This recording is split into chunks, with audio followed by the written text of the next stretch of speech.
I once kindly helped a male deskmate who was bullied. He was being picked on, so I stood up for him. His family was poor, so I brought him breakfast every day, until that day, when he shyly confessed to me under the teasing of the others. I rejected him. As a result, later on, I heard him in the school restroom, smoking, saying, "Diana, I already had her." Don't be fooled by her act of purity. She was actually very eager. I fell from grace, from being the star student to the subject of ridicule. When my father went to confront his family, his mentally ill father stabbed him to death. My mother couldn't take the blow and passed away shortly after. And yet, he reached out to me from the dirt, cruelly smiling, saying, "Diana, you used to be high up in the sky, out of my reach, but now, we're both rotting in the mud together." When I opened my eyes again, I had returned to the first day my deskmate transferred to my school. Chapter 1. The first class on a morning in my second year of high school. The homeroom teacher led a boy with his head hung low into the classroom. "Today, we have a special student transferring into our class. I hope you all treat him well and avoid discrimination." Everyone curiously glanced at the new student. As he raised his head, the room collectively gasped. Half of his face was burned, with no eyebrows, and his eyes seemed to be cut directly into his skin. Whispers soon followed. "Wow, this guy's really ugly. There's nothing decent to look at on his face. What bad luck. Out of all the classes, why did they put him in ours? Just looking at his face makes me lose my appetite for lunch. So disgusting. How does he dare to walk around with a face like that?" As the murmurs continued, the boy's head sank lower and lower, his hands clutching his faded pants tightly. My deskmate nudged me with a smirk. Guess how he got that scar on his face? Maybe his parents accidentally burned him, but I was suddenly jolted awake. Raphael. I had gone back to the first day Raphael transferred to our class, the day where all the nightmares began. In my previous life, Raphael was discriminated against by all the classmates after transferring. He was the oldest in the class, 19 years old, shorter than the 17-year-old girls, and extremely ugly. He was withdrawn and gloomy, and almost no one spoke to him. But I, with a strong sense of justice, stood up and invited Raphael to be my deskmate. I scolded every classmate who mocked him. At this moment, faced with my friend's question, I unexpectedly blurted out, "Who knows? Maybe it's his own fault." By now, the teacher had started arranging Raphael's seat. The teacher let him choose where to sit, but wherever Raphael passed, the students avoided him like the plague, as if he were some kind of monster, until Raphael slowly approached me. Can I sit next to you?" But unlike in my previous life, where I had proactively invited him to be my deskmate, I stood up and said to the teacher, "Teacher, I don't want to sit next to him. If he has to sit here, I'd rather sit by the podium." The teacher looked a bit awkward, and Raphael gave me a strange look. "Diana, I just said we shouldn't discriminate against new students. Your attitude isn't conducive to class unity." I didn't listen at all. Since heaven had given me a second chance, I would show no kindness to Raphael. At this moment, a girl next to me sarcastically said, "Some people collect awards for being outstanding students, but they're just hypocrites. The new student only wants to sit next to you, but you can't hide your disgust. Can you?" I turned to look at the speaker. It was Gloria. In my previous life, she competed with me for class leader but lost and held a grudge against me ever since. Later, when Raphael spread false rumors about me, she was the one who told the teacher and made it public knowledge. I sneered at her and said, "If you're so sympathetic, why don't you let the new students sit next to you?" Gloria's face turned ugly at my words, and she fell silent. I continued, "What's wrong? Didn't you just stand up for the new student? Why are you backing down now? Or are you disgusted by how he looks, too?" I deliberately emphasized how he looks, and I could feel Raphael trembling beside me, his head lowering even more. Provoked by my words, Gloria couldn't help but reply, "Diana, you're being too harsh. Teacher, let the new students sit next to me. I don't mind." In the end, Raphael became Gloria's deskmate. I watched as Gloria pretended not to mind and helped Raphael tidy his desk while suppressing her disgust. I sighed in relief. While I couldn't stop Raphael from transferring into our class, I could avoid any contact with him. The tragedies of my past life would not happen again. But this time, Raphael's deskmate was Gloria, and she was the one standing up for him. Would my fate from the previous life become hers this time? Chapter 2. The morning class quickly passed amid gossip about the new deskmate. As soon as class ended, my best friend couldn't help but lean over and say, "This isn't like you. Why do I feel like you have some hostility towards the new student with the scars? You've always been someone who stands up for others. I thought you'd help him." My hand trembled as I packed up my stationery. So, the impression I left on others was that of a naive do-gooder who liked to stand up for the weak. Is that why Raphael confessed to me in my previous life? And when I rejected him, he spread those filthy rumors and smeared my name? In his eyes, was I never supposed to say no? I once read something online: stay away from people with physical defects because most of them have psychological issues too. My deskmate seemed surprised by my words, staring at me in disbelief. But I didn't want to continue the conversation right now. I just wanted to find an excuse to go home and see my parents. In my previous life, Raphael's rumors about me spread like wildfire throughout the entire high school. Because Raphael was disabled, the school, eager to show how accommodating they were, only gave him a mild reprimand. Then they turned around and accused me of inappropriate behavior, even forcing me to drop out before investigating the truth. My father, furious, went to confront Raphael's family, but was stabbed to death by his mentally unstable father. My mother couldn't accept the court's ruling and filed appeal after appeal, all of which failed. I still remember that night when I slapped myself repeatedly, crying and begging my mother to forgive me. Is it wrong to help people? Why does kindness never get repaid? My mother said, helping others is not wrong, but you must first ensure your own safety. I've always wanted you to be a kind person, but selfishly, I wish you had never helped him. Then your father would still be alive. After that, she jumped from the rooftop.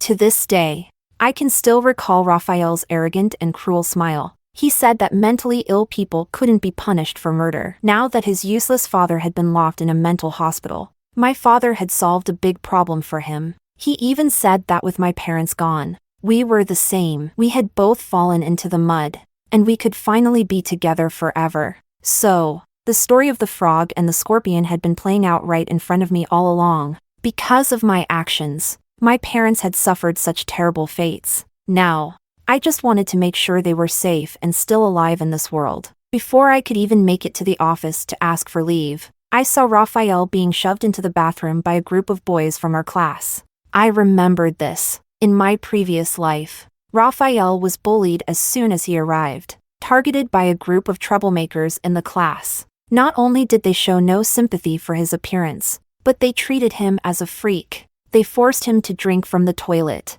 verbally humiliated him, and even took turns urinating on his head. I couldn't stand it at the time and stepped in front of Raphael, beating up the boys who bullied him. From that point on, Raphael saw me as his savior, the only person who could pull him out of the mud. Now, faced with the same situation from my past life, I definitely wouldn't stand up for someone like Raphael again. His so-called sensitivity, inferiority, and pity were all just disguises. Deep down, he was nothing more than a dark, twisted, and malicious psychopath. I took 2 steps back, avoiding Raphael's pleading gaze. I watched as the boys pinned his head down, his face covered in dirty water. Yet, he still desperately reached out, trying to grab my pants. Help me, but I dodged his touch. A single thought echoed in my mind: give up the savior complex. Respect other people's fates. Just then, Gloria walked out of the classroom.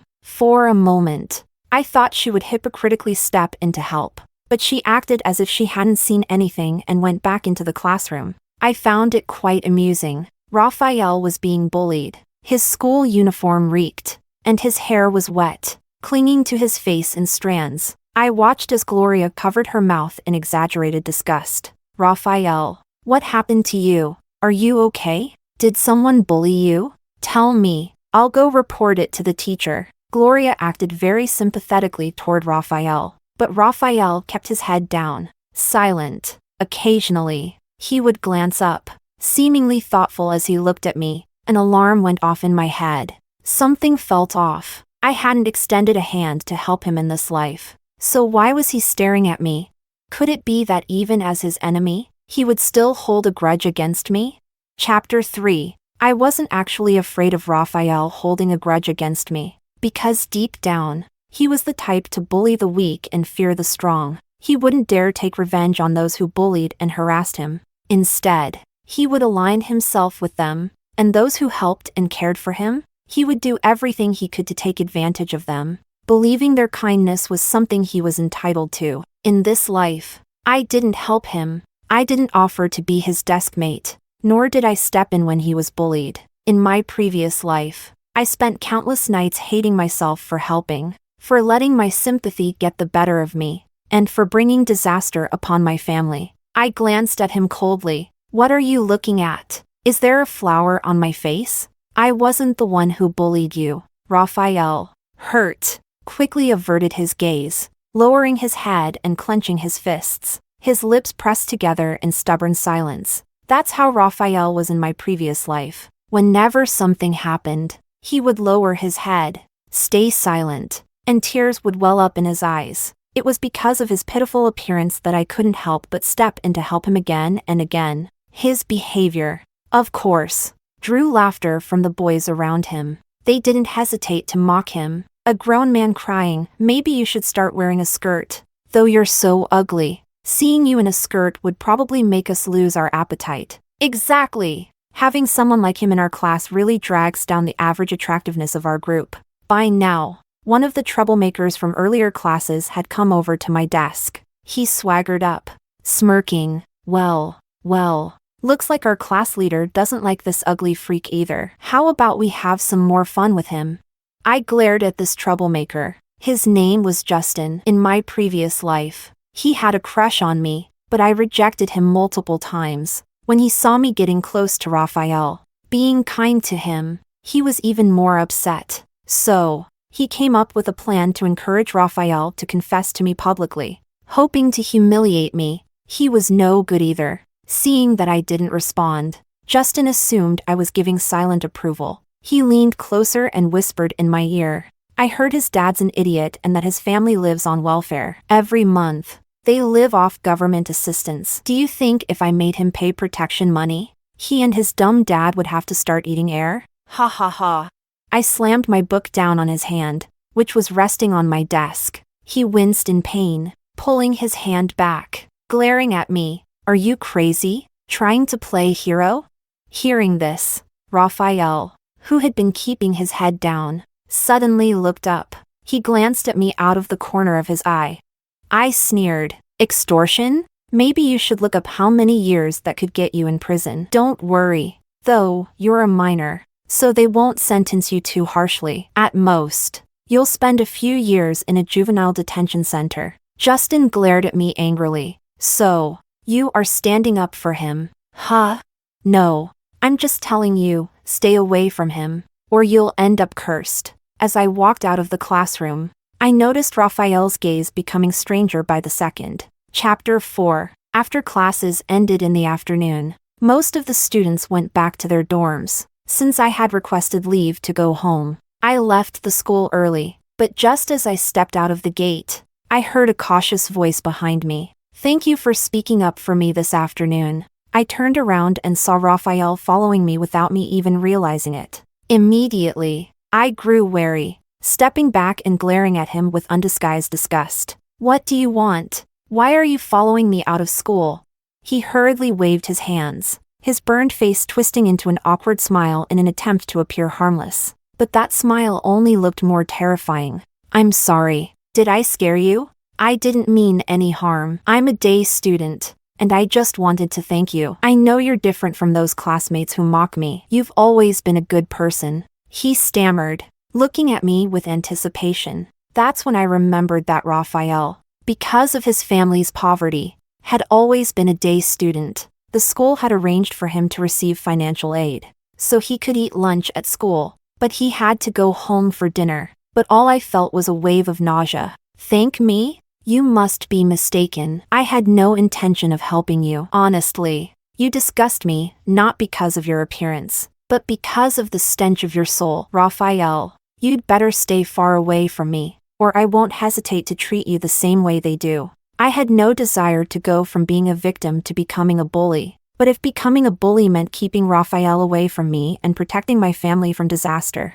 then I was willing to do it. My principles and morals were built on the foundation of ensuring that neither I nor my family would be harmed. Raphael stood there, frowning, as if he couldn't understand why I would say such things. As I walked away, I heard him mumbling to himself, "This isn't right. She shouldn't treat me like this. I'm so pitiful. She should be more sympathetic to my situation." Hearing those words sent a chill up my spine, as if a venomous snake was slowly crawling up my leg. Chapter 5. I returned home and saw my parents, still alive. I couldn't hold back my tears of joy. Thankfully, I still had time, this life. I could still protect my little family. Because of everything related to Raphael, I became extra cautious. I wasn't afraid of much, except the possibility that Raphael, like me, had also been reborn. If that were the case, everything I did would be in vain. So, I preemptively warned my parents,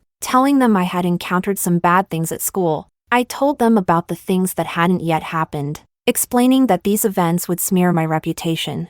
I described what was to come and emphasized that even trying to communicate with Raphael's family would be useless. His father had a mental illness, and we were powerless against such a family. I also made it clear that I didn't want this to affect my performance on the college entrance exams. Finally, I carefully suggested the idea of transferring schools. At first, my parents didn't agree, but after hearing my analysis of the potential consequences, they could only sigh. People like that aren't worth provoking. There's always a reason for pity. As Diana said, it's best if we just avoid them. We'll transfer schools. We can't let this affect Diana's exams. Chapter 6. Transferring schools wasn't easy. My dad had to make arrangements and pull some strings, which would take time. Back at school, I avoided any interaction with Raphael. Whenever he walked by, I would automatically step aside, refusing to engage in any conversation with him. When I did speak to him, it was cold and distant. Soon enough, everyone in the class knew that I despised Raphael, to the point where even breathing the same air as him made me uncomfortable. At first, Raphael's days were miserable. His appearance and poor academic performance put him at the bottom of the class. But once it became clear that I was deliberately targeting Raphael, my enemy, Gloria, showered him with kindness. She helped him get food, tutored him, and did everything I had done for him in my previous life. But she wasn't doing it out of genuine concern. She simply wanted to prove that she had better character than me, to show how kind-hearted she was. In doing so, she aimed to make me look more evil. Gradually, I noticed that Raphael's gaze shifted from me to Gloria. I wasn't sure when it happened, but suddenly, Raphael and Justin, his former bully, started getting close. The two were often seen with their arms around each other. Someone told me that Raphael had given Justin a large sum of money, covering his meals and cigarette expenses, making him Justin's lackey. Raphael grew his hair long enough to cover the burned half of his face. Looking like a rebellious teen, they would often stand in the hallway, leering at girls and making crude comments. They bullied smaller boys and mocked girls who didn't meet their standards of appearance. If Raphael had been a victim before, he had now successfully become a bully himself. Because of his disfigured face, the school principal turned a blind eye to his behavior. I began to feel that something was seriously wrong, but my dad brought good news. He had found a school for me, a prestigious high school in the city, secured through all kinds of connections. The transfer could be completed as soon as next week. I breathed a sigh of relief, feeling the weight of my anxiety lift at last. At the same time, I decided to put my plan into action. Avoiding Raphael was the last resort. Before leaving, I had to teach him a lesson. I planned to give Raphael a gift, something harmless if he behaved himself in this life. But if he acted like he did before, this gift would force him to drop out. The opportunity to carry out my plan came soon enough. On Friday, the school would hold its spring sports event. After the event, the high school students would get an extra day off for the weekend. In my previous life, it was during this school sports event that Raphael publicly confessed to me. Chapter 7. After observing Raphael for some time, it seemed like he no longer had any feelings toward me. After all, the person pulling him out of the mud had become Gloria. Although Gloria and I didn't get along, I saw no need to ruin someone else's umbrella just because I had once been caught in the rain. So, during the afternoon of the school sports event, while we were free to do as we pleased, a boy came running over to Gloria. Gloria, someone's waiting for you by the grove near the garden. It's a popular guy. The boy grinned, his smile suggestive and sleazy. Almost every school had a grove like this, an unspoken rendezvous spot for romantic meetings. In my previous life, this boy had come looking for me. In this life, as expected, it was Gloria he came for. Gloria tilted her head with an air of superiority and said, "Who is it? I'm not going unless I know who's asking." Despite her words, she was already smoothing out her clothes, preparing to go. I deliberately stuck my foot out, tripping her. Gloria stumbled and fell flat on her face. Furious, she scrambled to her feet. "Diana, are you crazy? What did I ever do to you?" I coldly stared at her. "You'd better not go. If you go to a place like that, aren't you afraid the school principal will catch you in the act?" Gloria's angry expression suddenly calmed, and she smiled oddly. "Are you jealous because you heard that a popular boy wants to confess to me? I mean, it used to be you getting all the confessions with that seductive look of yours. No wonder. But now, with your ruined reputation, no guy would be interested in you." I felt a wave of disgust. How could this girl not recognize good advice when she heard it? "If you don't want me to go, then I'll go just to spite you. If you have the guts, go tell the principal. I'm innocent, so I've got nothing to fear." With that, Gloria ignored everyone's attempts to stop her and headed straight for the grove to meet her admirer. I shook my head, unwilling to meddle any further. But today was a critical turning point from my previous life, and if I wanted to set my trap for Raphael, I had to get involved. Thinking it over, I whispered a few words to the girls I usually hung out with. Then, I stuffed a loudspeaker into my backpack. I stood up and followed Gloria. Chapter 8. I had just stepped into the grove when I saw Gloria rushing out. Panic-stricken, her hair was a mess, and as soon as she saw me, she grabbed my hand. "Diana, help me! Those boys who called me here have bad intentions. They want to hurt me." "Where are they? What did they do to you? Do you want me to tell the teachers?" I still remembered how, in my previous life, Raphael, after failing to confess to me, tried to force a kiss on me to prove our intimate relationship. Could it be that Gloria had also been forcefully kissed? "Don't tell the teachers. If you do, they'll think I'm dating. My mom will kill me. Can you just go and warn those boys? They're always afraid of you. Can you scare them off for me?"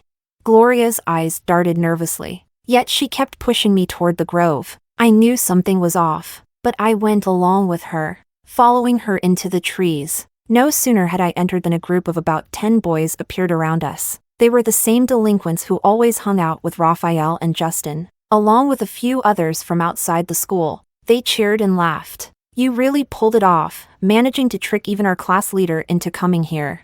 Gloria's demeanor immediately changed. She brushed her bangs aside and laughed playfully. "What are you waiting for? Bring out our leading man. A confession scene needs a main character, right?"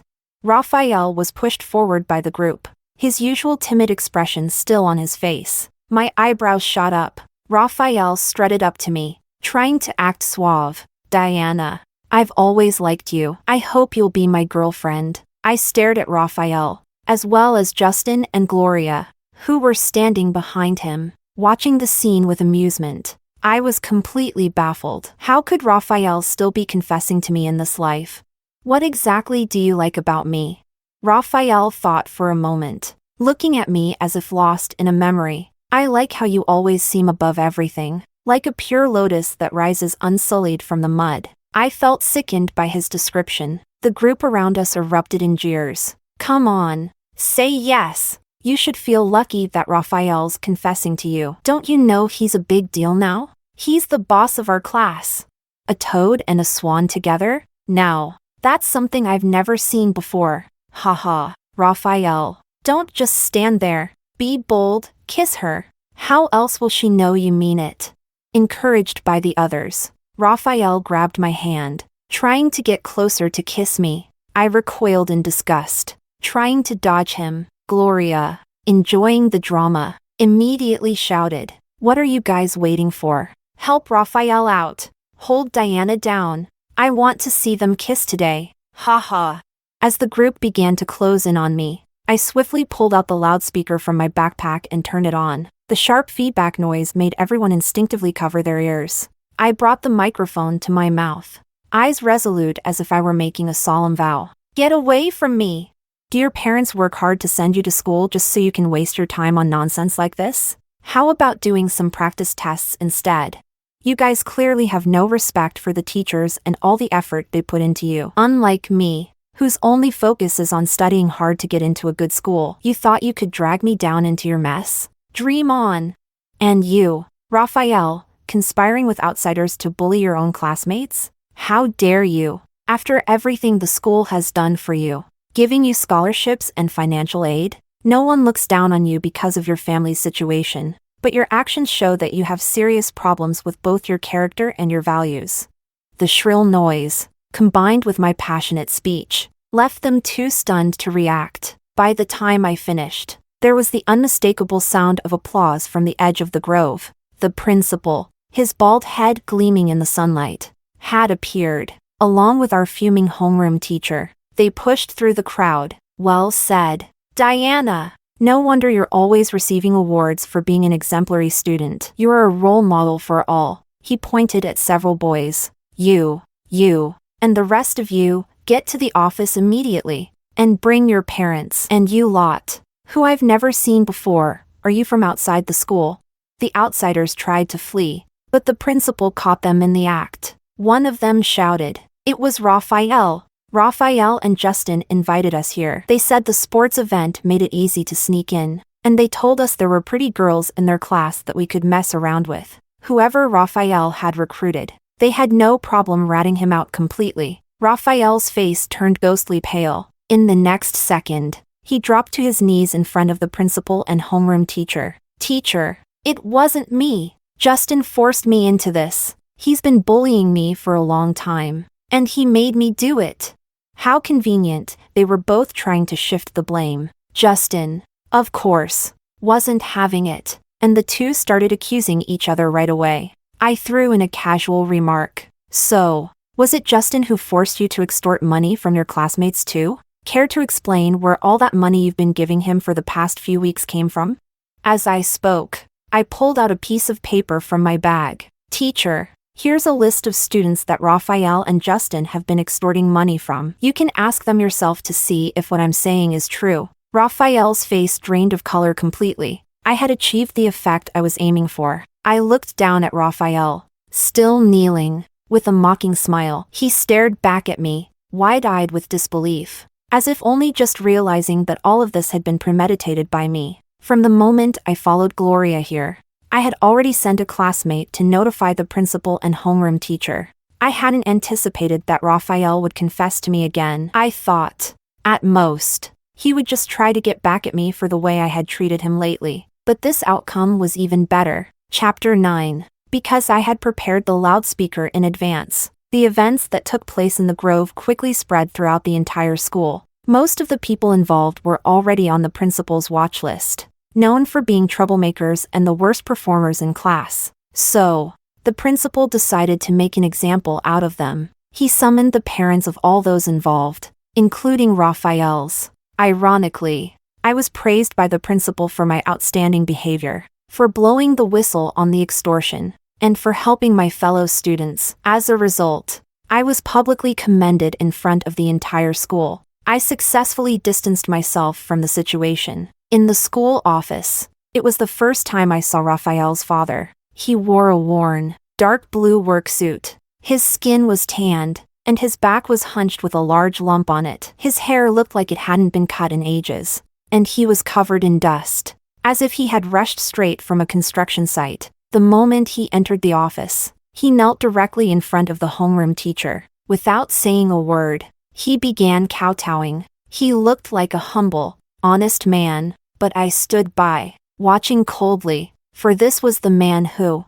in my previous life, had murdered my father. This honest man had stabbed my father 18 times, each one fatal, and escaped justice due to his mental illness. I took a step back as my parents arrived at the school, looking confused by the scene. My father, sensing my fear, placed a reassuring hand on my shoulder. "Diana, don't worry, we're here. We'll stand by you." I nodded. I wasn't afraid. This time, I wouldn't make the same mistakes. The homeroom teacher seemed a bit uncomfortable with Raphael's behavior. "Mr. Raphael's father, please stand up and speak properly. We called you here to discuss Raphael's education, so there's no need for this." Only then did Raphael's father stand up, turning to look at his son. Without a word, he kicked Raphael hard in the legs, knocking him to the ground. "Teacher, whatever my worthless son has done, I'll make sure to teach him a lesson." Despite his father's violent outburst,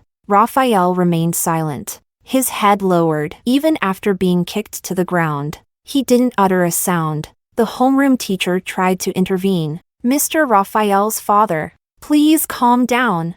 She explained the situation from start to finish. But once Raphael's father heard the story, his gaze shifted to me. It was a strange look, eerily similar to how Raphael had always looked at me. He mumbled under his breath, "All this fuss, just for this girl? I thought it was something serious. My son sure has a way with women, doesn't he? If he's already courting a pretty girl like this in school, he won't have any trouble finding a wife later." Raphael's father's words left everyone stunned, especially my father, who was so enraged that he nearly got into a fight with him. Raphael's father, however, quickly dropped his submissive act, grinning with his yellow teeth. He taunted my dad. "What's the matter? Did I say something wrong? Why is this my son's fault alone? A fly doesn't land on a seamless egg. This girl must have been leading him on." "Shut your filthy mouth. I don't want to beat you up in front of the teachers. But like father, like son, neither of you is any good."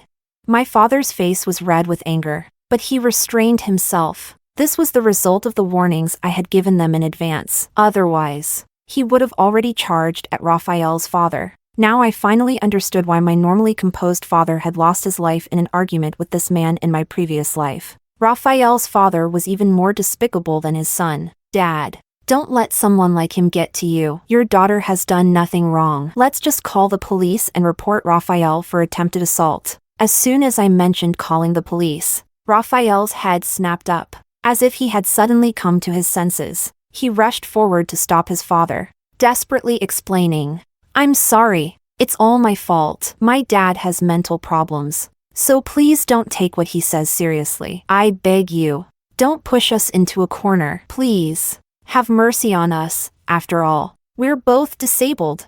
Raphael knelt in front of my family, playing the sympathy card perfectly. Even the homeroom teacher, seeing this, couldn't help but say, "Maybe we should let it go. Diana, your teacher knows you're a good student, but as you can see, Raphael's family situation is tough. His father has a mental illness, so there's no need to escalate this by involving the police. Besides, you kids are going through adolescence, things like this happen. No serious harm was done, so why not let it slide?"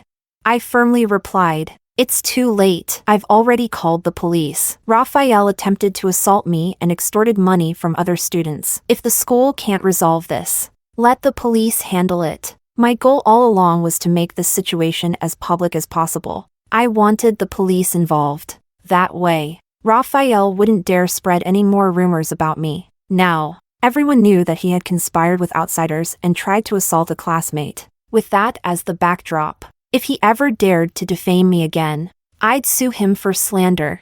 Of course, if I managed to get him expelled, any rumors he spread would be irrelevant to me, because this time, my parents wouldn't be harmed, let alone lose their lives over this. Raphael always thought of himself as a victim, deserving of help, pity, and sympathy from others. He believed that his crimes carried no real consequences. That was what fueled his arrogance. Seeing that I wasn't going to back down, Raphael dropped his facade of weakness. He glared at me with bloodshot eyes, hissing, "Diana, you're so cruel. Do you really want to ruin me? I like you, just because you don't feel the same. Does that mean you have to destroy me? And I didn't even kiss you. How can you call that assault? Ruin him? I was merely giving back what he had done to me in the past. And now, he couldn't handle it? Your so-called affection disgusts me, and by the way, since you didn't succeed, it's called attempted assault. I didn't say any more, and my father had calmed down, because the police had arrived. Raphael, having repeated grades, was already 19 years old this year. I was only 17. His actions were considered attempted assault. Even though he didn't succeed, it was still a crime, and I could still press charges. Most girls, however, wouldn't escalate things like this. They would suffer in silence, too afraid of ruining their reputation. It was society's low tolerance for women that was to blame. Gossip spreads quickly, but the truth takes time to catch up. There were always too many people willing to believe the worst. I had learned that lesson well in my previous life. I hadn't done anything wrong, so why should I suffer the consequences for him? Chapter 10. Raphael, Justin, and Gloria were all publicly criticized by the school and given serious demerits. However, Justin's family had some connections, and Gloria had good grades, so the teachers chose to be lenient with them. Only Raphael, being the special case, faced an uncertain punishment. He had transferred into the school due to his unique circumstances, and both society and the school had always shown maximum tolerance toward his family. The parents of the students Raphael had extorted, after seeing the condition of his father and his disability, hesitated and eventually decided not to press charges. They were afraid of public backlash. With the police involved, Raphael shifted half the blame onto Justin, including the bullying he initially suffered at their hands. Since these incidents had indeed occurred, the teachers were more inclined to believe that Raphael had been coerced. Finally, the result was announced. To my surprise,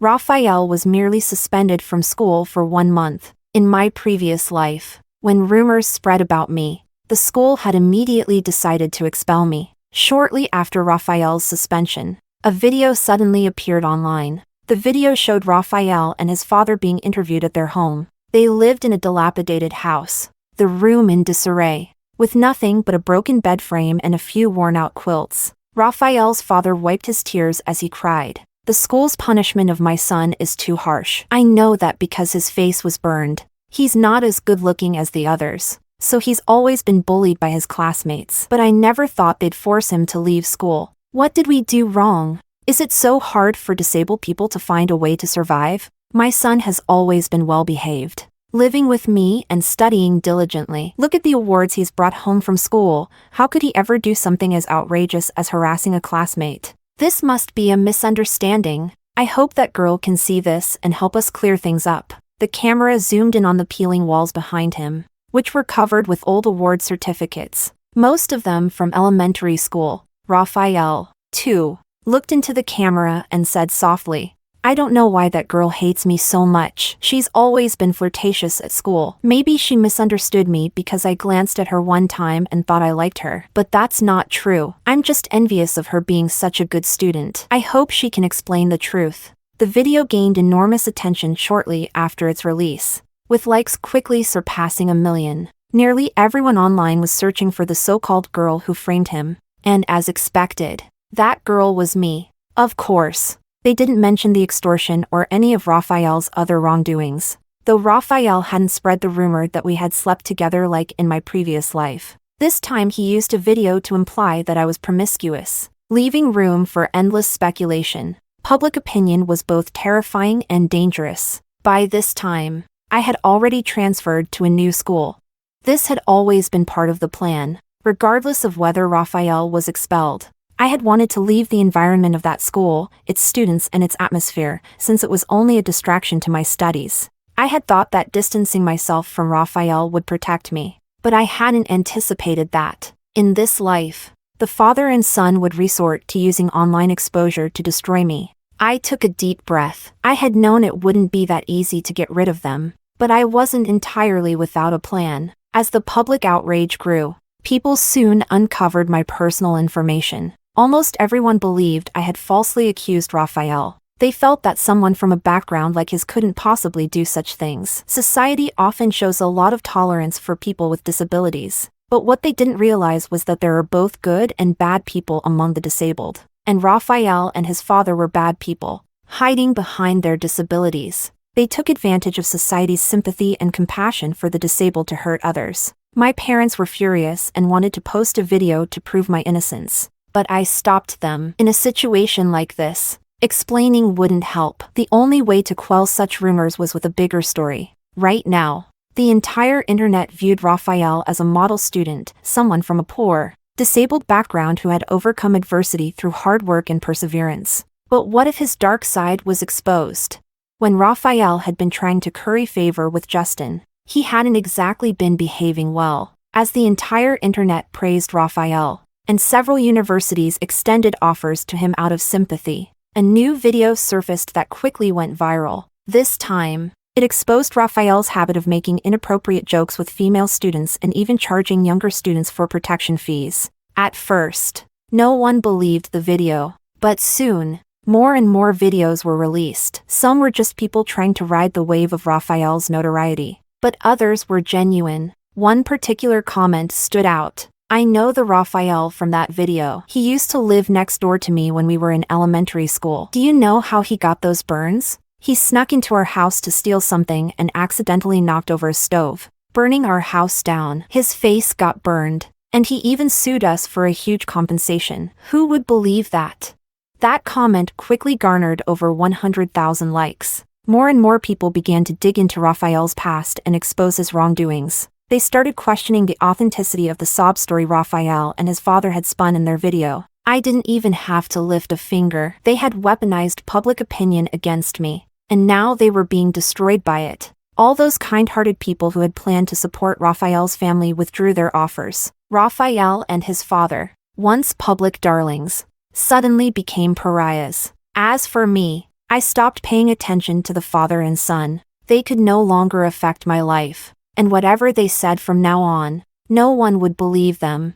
I heard that Raphael's father lost his job over the scandal. Enraged, he broke into the construction site late at night to steal electrical wiring to sell for scrap. He was caught, and in the ensuing chase, he accidentally fell from a building and died instantly. Raphael, relying on his father's death, constantly harassed the construction company for compensation, but the owner of the company declared bankruptcy and fled, with no compensation and no means to support himself. Raphael's life reportedly became very difficult. Meanwhile, I had started fresh at my new school, focusing on my studies. Epilogue. One evening, I went out to the movies with my friends. On the way back, a dark figure suddenly emerged from an alley. It was Raphael. He looked utterly defeated, his eyes fixed on me. "It's all your fault. You've ruined my life. Are you satisfied now? I have nothing left."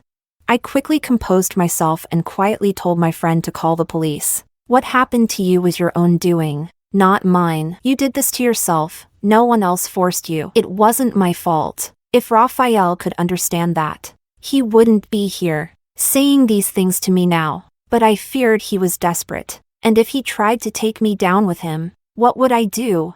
Sure enough, he soon pulled a fruit knife from his sleeve. He laughed as he looked at me. "I've been having this strange dream lately. Do you know what it's about? In the dream, on my first day at school, I became your desk partner. You took care of me, brought me breakfast, helped me with my studies, and whenever someone bullied me, you fought them off. In the dream, you were always so kind to me. So why did things turn out like this? You love me, don't you? You're just afraid of what people will say, right? I know everything." Raphael seemed unhinged, but I furrowed my brow because everything he described had happened in my previous life. I had always worried that Raphael had been reborn, just like me. If that were true, he would have been able to predict all my moves. But as it turned out, I was overthinking it. Now, though, Raphael seemed to have regained memories from the previous life. I stared at him coldly. "You're delusional. Even if that dream were real,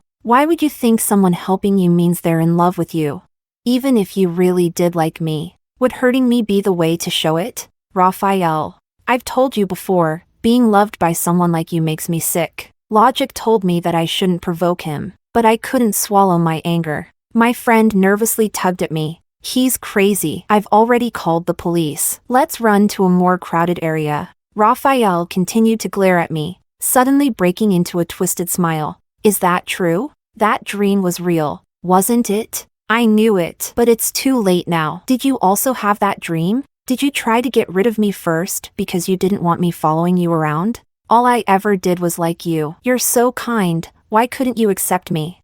I took a deep breath, laughing coldly. Raphael, you still don't get it, do you? Love isn't something that can be forced. And love doesn't mean hurting someone. You didn't give me anything but pain. If you really loved someone, you'd work hard to be worthy of them, not drag them down into the mud with you. Raphael stared at me, taking slow steps toward me. I'll never be good enough for you. So if I can't have you, I'll drag you down. Once your face is ruined, you'll finally accept your fate. With a maniacal laugh, he lunged at me. I grabbed my friend and ran. By this point, because of my procrastination, the police had arrived, and they quickly apprehended Raphael, disarming him. Raphael was taken into custody. Attempted murder, that charge would land him in jail for a few years. As I stepped out of the police station, I finally felt a sense of relief. The street lights flickered, and a kind officer offered to escort us home, reminding us that it wasn't safe for young girls to walk alone at night. As we passed through my neighborhood,